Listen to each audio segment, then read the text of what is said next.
എല്ലാവർക്കും നമസ്കാരം. ഇന്ന് നമ്മൾ വന്നിരിക്കുന്നത് നല്ല സോഫ്റ്റ് ആയിട്ടുള്ള ഇടിയപ്പവും അതുപോലെ തന്നെ മുട്ടക്കറിയുടെയും ഒരു കോംബോ ആയിട്ടാണ്.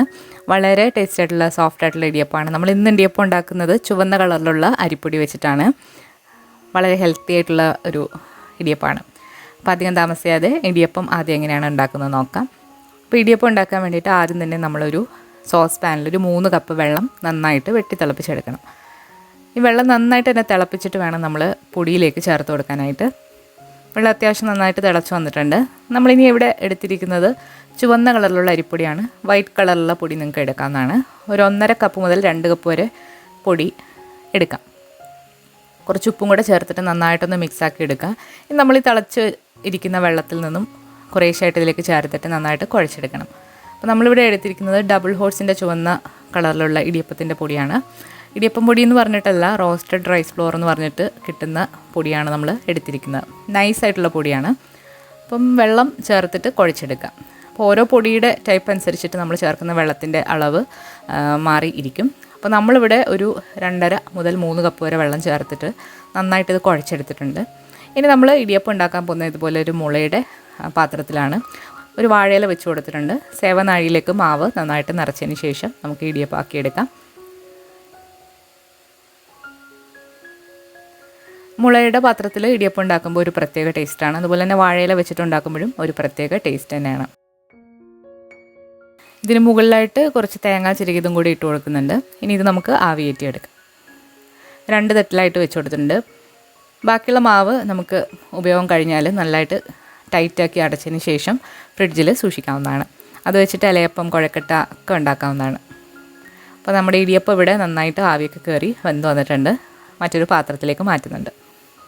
നല്ല സോഫ്റ്റ് ആയിട്ടുള്ള ടേസ്റ്റി ആയിട്ടുള്ള ഇടിയപ്പമാണ്. വൈറ്റ് ഇടിയപ്പത്തിനെക്കാട്ടിലും ഒന്നുകൂടെ നല്ല ടേസ്റ്റാണ്.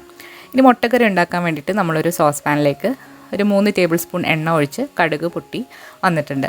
ഇതിലേക്ക് കുറച്ച് ചെറിയ ഉള്ളി വട്ടത്തിൽ അരിഞ്ഞതും കൂടി ചേർത്തിട്ട് നന്നായിട്ടൊന്ന് വഴറ്റിയെടുക്കുക.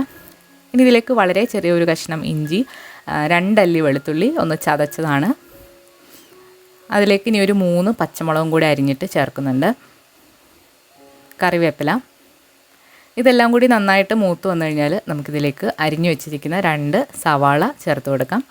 നീളത്തിൽ നൈസായിട്ട് അരിഞ്ഞിരിക്കുന്ന സവാളയാണ്. കുറച്ചുപ്പും കൂടെ ചേർത്തിട്ട് ഈ സവാള നന്നായിട്ടൊന്ന് വഴറ്റിയെടുക്കണം. സവാള നന്നായിട്ട് വഴറ്റിയിട്ട് മുട്ടക്കറി വെക്കുമ്പോഴാണ് കറക്റ്റ് നല്ല ടേസ്റ്റ് കിട്ടുന്നത്. സവാള ഒരുപാട് വാടിയില്ലാന്നുണ്ടെങ്കിൽ ഉള്ളിയുടെ ഒരു ടേസ്റ്റ് വ്യത്യാസം ഉണ്ടാകും. അപ്പോൾ സവാളയൊക്കെ നന്നായിട്ടൊരു ലൈറ്റ് ബ്രൗൺ നിറമായി വന്നിട്ടുണ്ട്. ഇനി ഇതിലേക്ക് നമ്മളൊരു 1/4 ടീസ്പൂൺ മഞ്ഞൾപ്പൊടി, 1 ടീസ്പൂൺ കാശ്മീരി മുളക് പൊടി, 1 ടീസ്പൂൺ മല്ലിപ്പൊടി, 1/2 ടീസ്പൂൺ പെരിഞ്ജീരകം അഥവാ വലിയ ജീരകം പൊടിച്ചത്, പിന്നെ 1 നുള്ള് ഗരം മസാല, വീട്ടിൽ തന്നെ പൊടിച്ച ഗരം മസാലയാണ്. ഇതെല്ലാം കൂടി ചേർത്തിട്ട് പൊടികളുടെ പച്ചമണം നന്നായിട്ടൊന്ന് മാറ്റിയെടുക്കാം. പൊടിയുടെ പച്ചമണം നന്നായിട്ട് തന്നെ മാറ്റിയെടുത്തിട്ട് വേണം ഇതിലേക്ക് നമ്മളൊരു ചെറിയ തക്കാളിയുടെ പകുതി അരിഞ്ഞതും കൂടി ചേർത്ത് കൊടുത്തു. ഇനി ഇത് അടച്ചു വെച്ച് ഈ തക്കാളി നന്നായിട്ട് വേവുന്നവരെ ഒന്ന് വെയിറ്റ് ചെയ്യാം. ഇപ്പോൾ തക്കാളിയൊക്കെ നന്നായിട്ട് വെന്ത് വന്നിട്ടുണ്ട്. ഇതിലേക്ക് നമുക്കിനി 1 കപ്പ് നല്ല ചൂടുള്ള വെള്ളം കൂടെ ഒഴിച്ചിട്ട് ഈ ഗ്രേവി നന്നായിട്ടൊന്ന് തിളപ്പിച്ചെടുക്കാം. ഗ്രേവിയൊക്കെ നന്നായിട്ട് തിളച്ച് വന്നിട്ടുണ്ട്. ഇതിലേക്ക് 4 മുട്ട പുഴുങ്ങിയതും കൂടെ ചേർത്തിട്ട് നന്നായിട്ടൊന്ന് വഴറ്റിയെടുക്കാം. ഉപ്പ് നോക്കിയിട്ട് കുറച്ചുകൂടെ വേണമെന്നുണ്ടെങ്കിൽ ചേർക്കാം. ഇനി അവസാനമായിട്ട് ഇതിലേക്ക് നമ്മൾ കുറച്ച് തേങ്ങാപ്പാലാണ് ചേർക്കുന്നത്. തേങ്ങാപ്പാലോ അല്ലാന്നുണ്ടെങ്കിൽ നിങ്ങൾക്ക് ഫ്രഷ് ക്രീമോ എടുക്കാവുന്നതാണ്. പാലും കൂടി ചേർത്തിട്ട് അത് ചെറുതായിട്ടൊന്ന് തിളപ്പിച്ച് എടുക്കാം. ഈ ഒരു സമയത്ത് ടേസ്റ്റൊക്കെ നോക്കിയിട്ട് കുറച്ച് പഞ്ചസാര, 1 നുള്ളോളം പഞ്ചസാര ഒന്ന് ചേർക്കുക.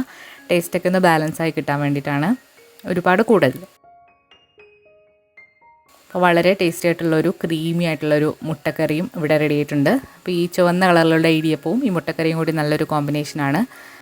അപ്പോൾ ഇന്നത്തെ ഈ ഒരു സൂപ്പർ ബ്രേക്ക്ഫാസ്റ്റ് കോംബോയുടെ റെസിപ്പി നിങ്ങൾക്ക് ഇഷ്ടമായിട്ടുണ്ടെങ്കിൽ തീർച്ചയായിട്ടും ട്രൈ ചെയ്ത് നോക്കിയിട്ട് നിങ്ങളുടെ അഭിപ്രായങ്ങൾ അറിയിക്കുക. പുതിയൊരു റെസിപ്പി വീഡിയോ ആയിട്ട് നമുക്ക് വീണ്ടും കാണാം. താങ്ക്